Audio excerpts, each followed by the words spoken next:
की। जरा जोर से आवाज से आप कीजिए, नारा लगाइए, बोलिए भारत माता की, भारत माता की, छत्तीसगढ़ मातारी की, छत्तीसगढ़ मातारी की, छत्तीसगढ़ मातारी की।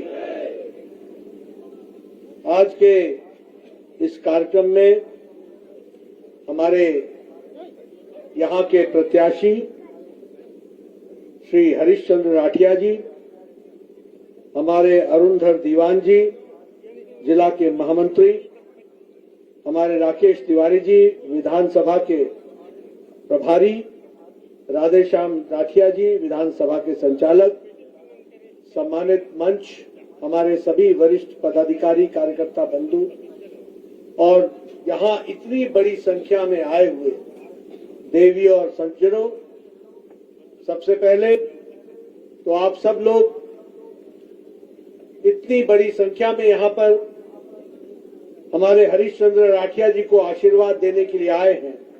आपको मैं अपनी ओर से हार्दिक धन्यवाद देता हूं और बधाई देता हूं। आपकी तालियों की गड़गड़ाहट से मैं ये पहचान लेता हूं कि आप लोगों में कितना उत्साह है, उमंग है कि हरीशचंद्र राठिया जी को विधानसभा में भेजा जाए, ये आपने तय कर लिया। मित्रों, हरीशचंद्र राठिया जी को विधानसभा में भेजा जाए, ये तो आपने तय कर लिया, लेकिन आपको यह भी तय करना है कि इनके माध्यम से हम किन मुद्दों के लिए लड़ाई लड़ रहे हैं, इसको भी हमको समझना चाहिए। ये 17 तारीख का चुनाव किस लिए है और आने वाले 5 साल के लिए हम 17 तारीख को क्या निर्णय ले रहे हैं। मित्रों, सिर्फ हरीशचंद्र राठिया जी को विधानसभा भेजना हमारा लक्ष्य नहीं है। हमारा लक्ष्य इनके माध्यम से भ्रष्टाचारी सरकार को उखाड़ फेंकना है और साफ सुथरी सरकार को लाना है। आप जानते हैं कांग्रेस पार्टी, ये कांग्रेस पार्टी और भ्रष्टाचार, कांग्रेस एंड करप्शन, ये एक ही सिक्के के 2 पहलू हैं। जहां कांग्रेस होगी वहां भ्रष्टाचार होगा, जहां कांग्रेस होगी वहां अनाचार होगा, जहां कांग्रेस होगी वहां अत्याचार होगा, जहां कांग्रेस होगी वहां विकास के जगह पर विनाश होगा। ये कांग्रेस पार्टी का प्रतिलक्षण है। और बघेल सरकार, 5 साल की सरकार, ये लूट की सरकार रही है, ये धोखे की सरकार रही है, ये छलावे की सरकार रही है, ये भोली भाली जनता को गुमराह करने वाली सरकार रही है। और इसलिए इसको जाना तय करना होगा और हरीशचंद्र को लाना होगा, इसकी हमको चिंता करनी है। अब यहां आपसे मैं ये भी बताना चाहता हूं, सिर्फ कहने के लिए नहीं कह रहा कि ये लूट की सरकार है, ये भ्रष्टाचारी सरकार है। आप बताइए, केंद्र में जब कांग्रेस पार्टी की सरकार थी तो पनडुब्बी घोटाला किया था कि नहीं किया था? किया था कि नहीं किया था? आप बताइए, जब ये सरकार कांग्रेस की दिल्ली में थी तो इन्होंने हेलीकॉप्टर का घोटाला किया था कि नहीं किया था? किया था कि नहीं किया था? मैं पीछे से आवाज सुनना चाहता हूं, किया था कि नहीं किया था? और मित्रों, ये बताइए कि इन्होंने कोयले का घोटाला किया था कि नहीं किया था? किया था कि नहीं किया था बहन? मतलब न नभ छोड़ा, न आकाश छोड़ा, न जल छोड़ा, न पाताल छोड़ा, तीनों लोक में भ्रष्टाचार किया ये कांग्रेस पार्टी ने कर दिया। मित्रों, अब मैं आपको सामने भूपेश बघेल जी की बात कर रहा था। बताओ उन्होंने गंगा जल लेकर के कहा था कि नहीं कहा था बहनों कि मैं शराब बंद कर दूंगा? कहा था कि नहीं कहा था? गंगा जल हाथ में लिया था कि नहीं लिया था? और इन्होंने शराब तो छोड़ो, 2161 करोड़ रुपए का शराब का घोटाला ही कर डाला, घोटाला कर डाला। आप बताइए, इन्होंने चावल का घोटाला किया कि नहीं किया? किया कि नहीं किया? मालूम है कितने का? 5000 करोड़ रुपए का। छोटा मोटा काम नहीं करते बघेल साहब, बड़ा काम, 5000 करोड़ रुपए। और कोयला घोटाला किया कि नहीं किया? किया कि नहीं किया? 540 करोड़ रुपए का। और डीएमएफ घोटाला किया कि नहीं किया? गोठान घोटाला किया कि नहीं किया? गोठान घोटाला किया कि नहीं किया? और तो और छोड़ो, गाय के गोबर का घोटाला किया कि नहीं किया? ऐसा आदमी देखा जो गोबर का भी घोटाला करता हो? देखा किसी ने? ये भ्रष्टाचारी सरकार, इसको रहने देना है क्या? रहने देना है क्या?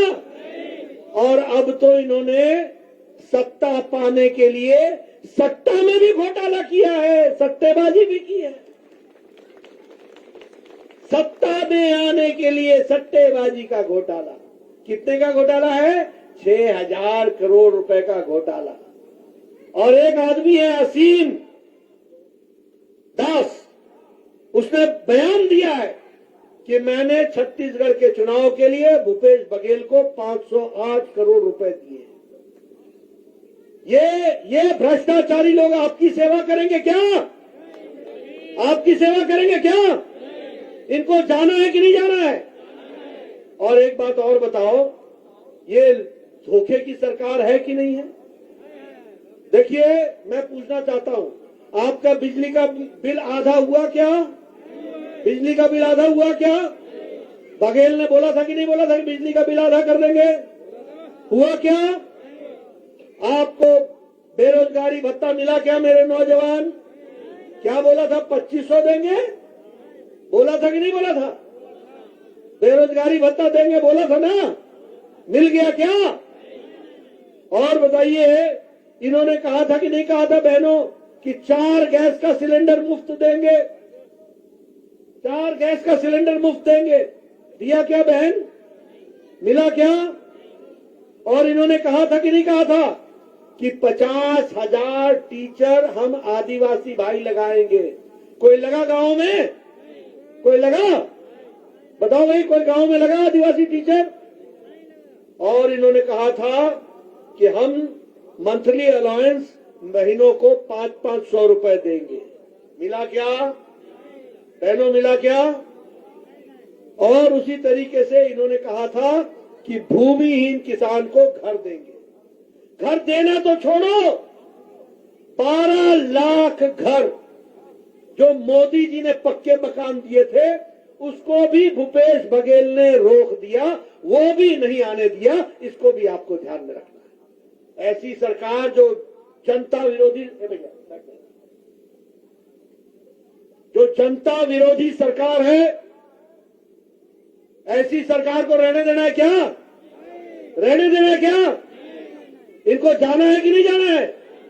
तो मैंने आपको बताया, ये लूट की सरकार, ये भ्रष्टाचार की सरकार, ये झूठ बोलने वाली सरकार, ये धोखा देने वाली सरकार, इस सरकार को जाना होगा कि नहीं जाना होगा? अब मैं आपसे पूछता हूं, मोदी जी के राज में देश आगे बढ़ा कि नहीं बढ़ा? बढ़ा कि नहीं बढ़ा? आज देश 5वें नंबर की अर्थव्यवस्था बन गया है, 5वें नंबर की। और आप पहले हरिश्चंद्र को जिताएंगे और उसके बाद आप फिर से मोदी जी को लाएंगे 2024 में, और 2027-28 में भारत 3रे नंबर की अर्थव्यवस्था बन जाएगा, 3रे नंबर की अर्थव्यवस्था। अब आप बताइए, दवाई में हम आज 138 गुना बढ़ गए हैं। दुनिया को बेचने में। सबसे सस्ती दवा और सबसे अच्छी दवा आज भारत बना रहा है। 90,000 करोड़ रुपए की दवाइयां बेच रहा है।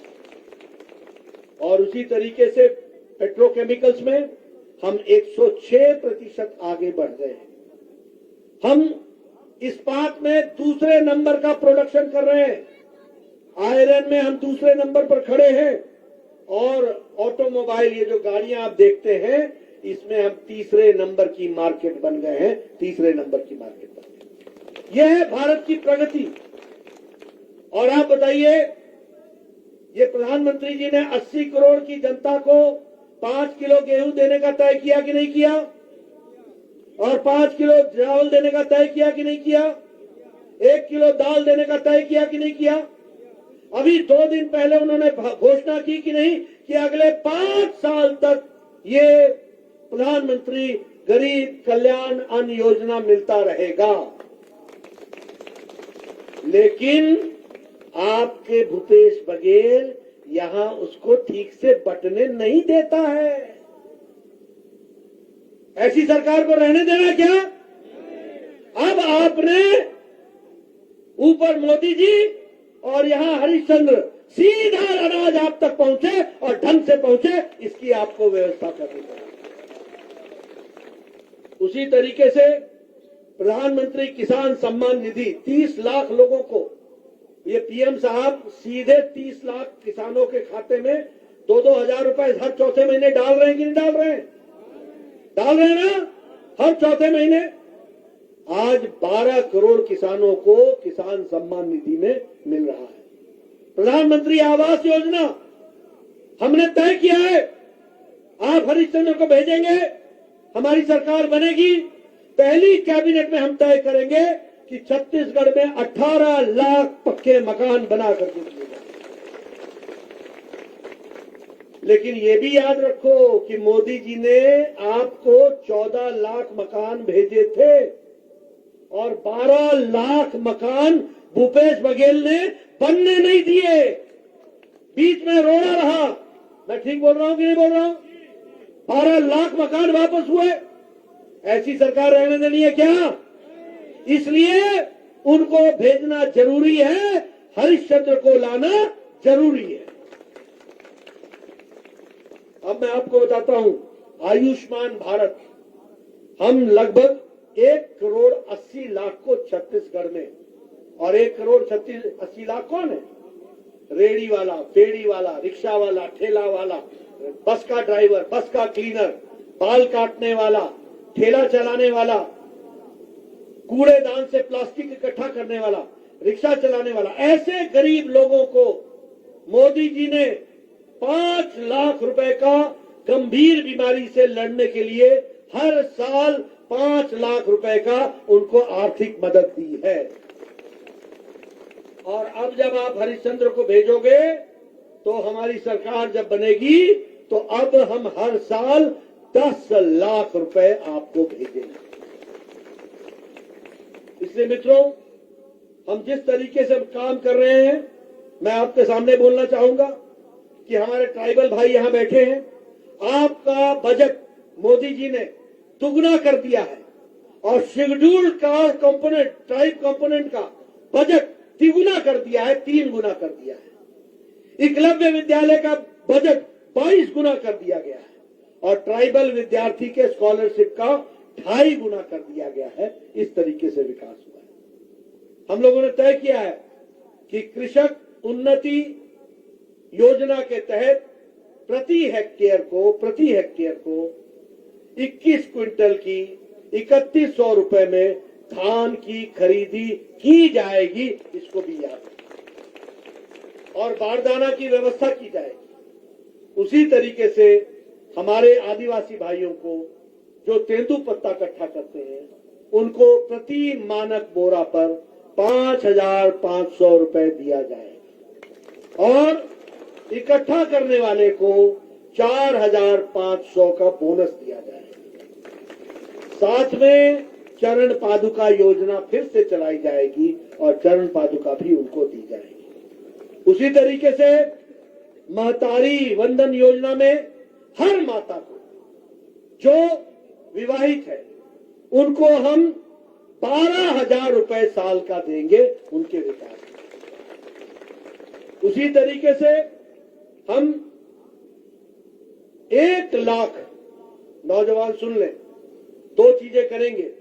एक तो पब्लिक सर्विस कमीशन को हम पारदर्शी बनाएंगे और जिन्होंने भ्रष्टाचार किया है उनको जेल के पीछे डालेंगे, और 1 लाख सरकारी नौकरी 5 साल के अंदर लगाएंगे। हमारे नौजवानों को 1 लाख लेंगे। और उसी तरीके से जैसा मैंने कहा 18 लाख घर हम लेंगे। उसी तरीके से जो भूमिहीन किसान है उसको साल का 10,000 रुपए देने की हम व्यवस्था करेंगे। यहां ये भी हम बताना चाहेंगे कि बीपीएल के जो गरीबी की रेखा से नीचे के बच्चे बच्चियां हैं उनको हम 1.5 लाख रुपए का आश्वासन प्रमाण पत्र देंगे और उनके 1.5 लाख रुपए उनके खाते में होगा। इस बात को भी हमको याद रखना है। और इसी तरीके से एलपीजी का गैस का सिलेंडर अब आपको 500 रुपए में देंगे, ये भी हम दे रहे हैं।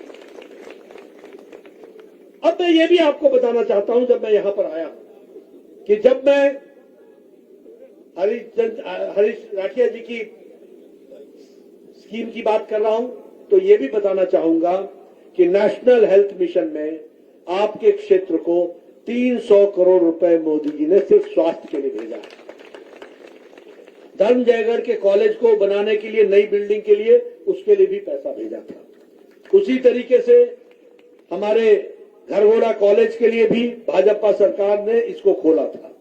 और उसी तरीके से धर्मजयगढ़ के 82 गांव में मोदी सरकार द्वारा एकलव्य स्कूल भी खोला गया है। और इसी तरीके से हर दृष्टि से आगे बढ़ने का काम किया गया है। हमारे हरीशचंद्र राठी जी ये पहले वार्ड में, पंचायत में भी रहे, ब्लॉक में भी रहे, जिला परिषद में भी रहे और विधानसभा की ओर जा रहे। 3 स्तरीय पर काम किया है। और ये पंच, सरपंच, सभापति का दायित्व निर्वहन करने के बाद और रायगढ़ के अनुसूचित जाति, अनुसूचित जनजाति मोर्चा के महामंत्री के रूप में भी आपने काम किया है। एकदम जमीन से जुड़े हुए आदमी हैं, सरल स्वभाव के आदमी हैं, आप लोगों से प्रेम करते हैं। बताइए इनको आशीर्वाद मिलेगा कि नहीं मिलेगा? मिलेगा कि नहीं मिलेगा? पीछे आवाज आए, मिलेगा कि नहीं मिलेगा? मिलेगा कि नहीं मिलेगा? कमल खिलेगा कि नहीं खिलेगा? विकास होगा ना? लूट की सरकार जाएगी ना? फरेब की सरकार जाएगी ना? भ्रष्टाचारियों की सरकार जाएगी ना? ईमानदार स्वच्छ भाजपा की सरकार आएगी, आएगी ना? आएगी ना? 17 तारीख को कमल खिलाइए, अपना भविष्य को आगे उज्जवल कीजिए। बहुत बहुत धन्यवाद। जय भारत, जय सत्य। अंत में आभार प्रदर्शन के लिए विधानसभा के संचालक आदरणीय राधेश्याम राठिया जी का